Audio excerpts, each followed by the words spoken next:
Bonjour, je suis Henri Dikongué, auteur, compositeur, artiste, interprète. Je suis arrivé, j'avais l'âge de 17 ans, venant du Cameroun, précisément à Yaoundé, avec le concours de ma sœur qui était en Suisse, qui était venue rejoindre son mari aussi et poursuivre ses études. Et j'ai eu cette chance que, étant donné qu'elle est venue, elle a demandé de mes nouvelles, on a dit mais oui, mais ton petit frère il est bien, il va à l'école, mais il est toujours comme il est, il a envie de faire qu'à sa tête, donc elle a décidé que je vienne. Je suis venu en plein hiver en plus, hein. J'ai atterri ici, quand j'ai atterri en Suisse en plein hiver, je n'avais jamais vu la neige. Et je me suis retrouvé dans un lycée tout seul, le seul noir comme on dit, et ça a été un choc pour moi.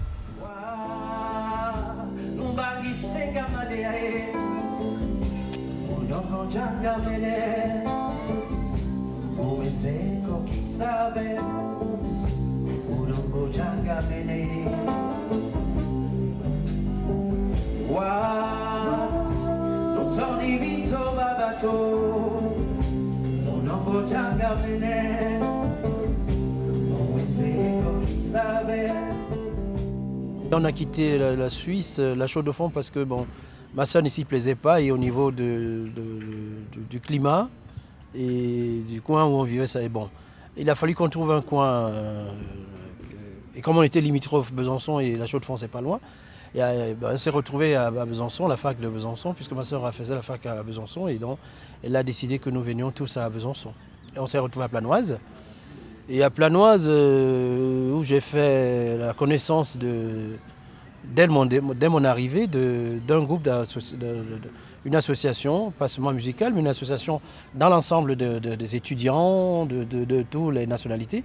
Et à l'intérieur, moi, comme je faisais de la musique, on m'a vu jouer à la guitare et chanter, on m'a proposé de faire partie du côté du théâtre et de la musique. Donc je composais mes musiques que je jouais sur scène, puisque j'étais toujours en retrait, hein. Je faisais des musiques de fond. Par exemple, pendant la pièce de théâtre, c'est moi qui meublais les parties comme on fait dans le théâtre avec ma musique. Mais pendant que je faisais ça, il y avait déjà, je me suis rendu compte que tout de suite, j'ai eu un aperçu des aînés qui étaient là quand même. Il y avait des Sud-Africains, je me rappelle, les Boutis. Comme ils chantaient tellement très bien parce qu'on faisait la chorale ensemble, qui m'ont dit franchement, tu as un don, tu as un potentiel, mais pourquoi tu ne fais pas ça comme métier? Je dis mais non, pour moi c'est un plaisir. Effectivement, ça m'a beaucoup encouragé dans le sens que j'ai continué à peaufiner mes compositions.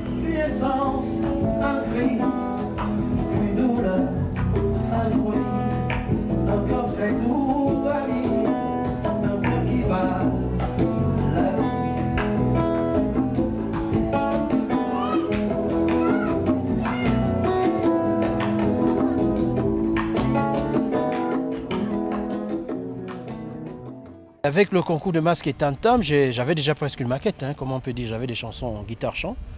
J'ai tenté mon aventure en allant passer les vacances à Paris pour proposer on m'avait dit qu'il fallait que je propose à différents producteurs. Il y a 2 qui se sont intéressés, ça c'est sûr, ça n'a pas tardé. Mais ce qui s'est passé, c'est que j'avais un choix.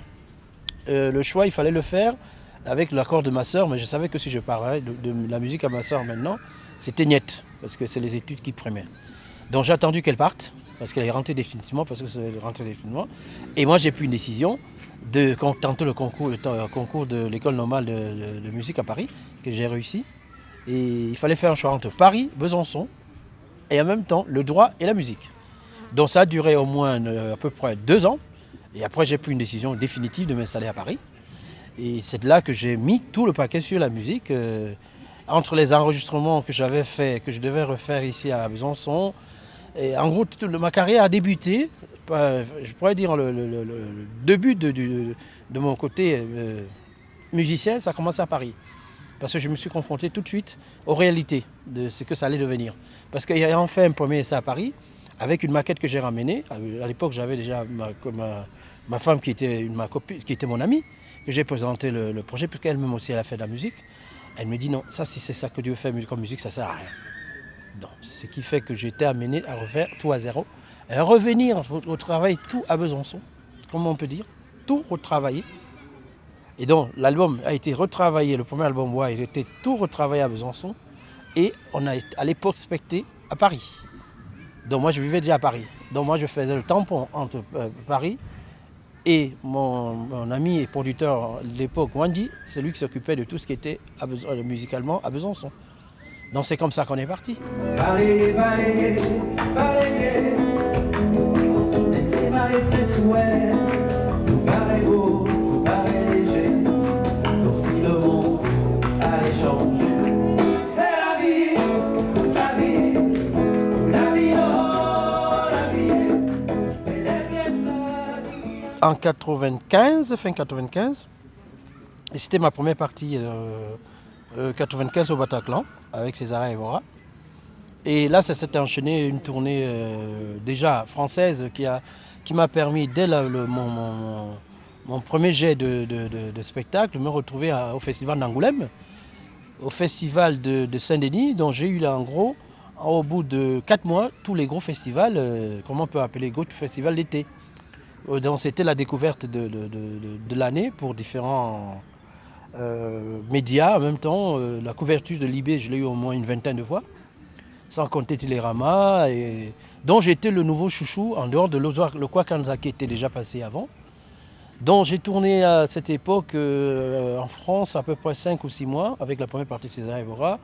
Première partie aussi que j'ai faite de ce qui était mon rêve, Maxime Le Forestier. Première partie à Châteauroux, là je n'oublierai jamais, c'était le méga concert devant presque 40 000 personnes. Je faisais la première partie de, comment on appelle encore, cette espèce de chanteuse irlandaise qui avait fait un duo avec Johnny. Et après, ça s'est enchaîné avec les tournées européennes, l'Espagne, l'Italie,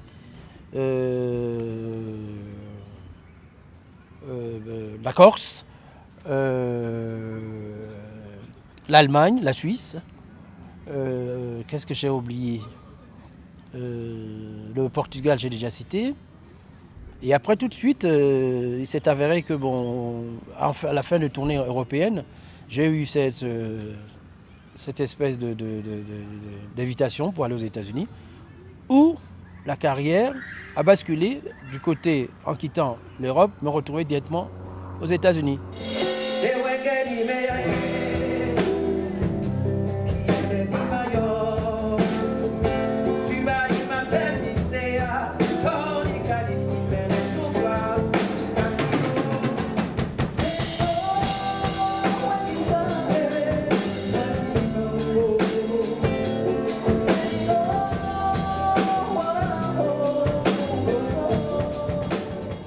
Je suis parti aux États-Unis parce que j'ai une proposition qui m'est arrivée comme un cadeau du ciel.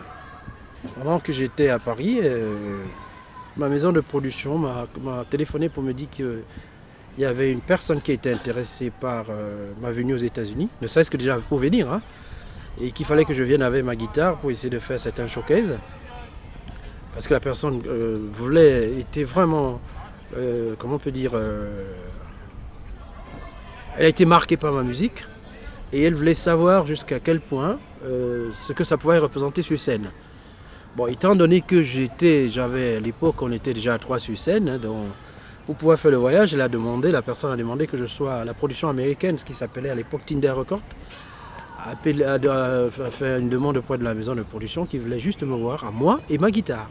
Donc, j'ai été obligé de faire un passeport, envoyer tout un tas de papiers parce qu'à l'époque, pour pouvoir y aller, il fallait un visa de travail, même jusqu'à présent, parce qu'on pouvait entrer aux États-Unis pour travailler, même si c'était ma période de promo, mais c'était quand même du travail.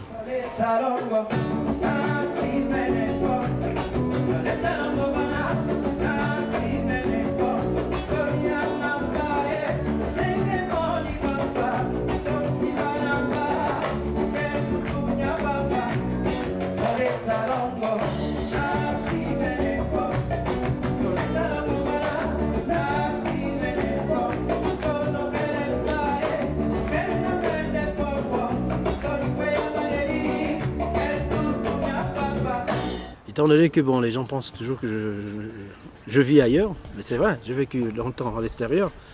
Mais franchement, je suis toujours à Besançon. J'ai mon pied à terre à Besançon. Ma famille à Besançon, mes amis sont à Besançon. Moi, dans l'ensemble, je vois que, bon, suivant les continents que j'ai pu visiter, hein, dans chaque continent a sa spécificité. Les Américains, ils sont en manque d'histoire, parce que l'histoire américaine, c'est quand même des gens qui ont envahi hein, et tout. Et ils sont toujours à la recherche de quelque chose. Franchement, humainement, je trouve qu'ils sont pas. C'est beaucoup plus chacun pour soi. C'est le côté argent, le côté vraiment réussite à tout prix, par tous les moyens. Et en même temps, je ne sais pas, peut-être avec ça, les choses vont changer. Mais ce qu'il y a eu de ce côté, il y a des repères que je n'arrive pas à retrouver par rapport, je prends l'exemple de l'Europe. L'Europe que j'ai beaucoup sillonné et que je connais très très bien. Je trouve que, surtout la France, hein, parce que la France, je la connais quand même très bien, on sent vraiment que l'histoire, la France a bénéficié quand même, et bénéficie encore, hein, je le dis toujours, de cette espèce de vague d'immigration qui l'enrichit. Mais ça ne rend pas compte, hein, même les immigrés, même les Français qui vivent, même les immigrés qui vivent en France, ça ne rend pas compte du mieux qu'ils ont par rapport aux autres continents.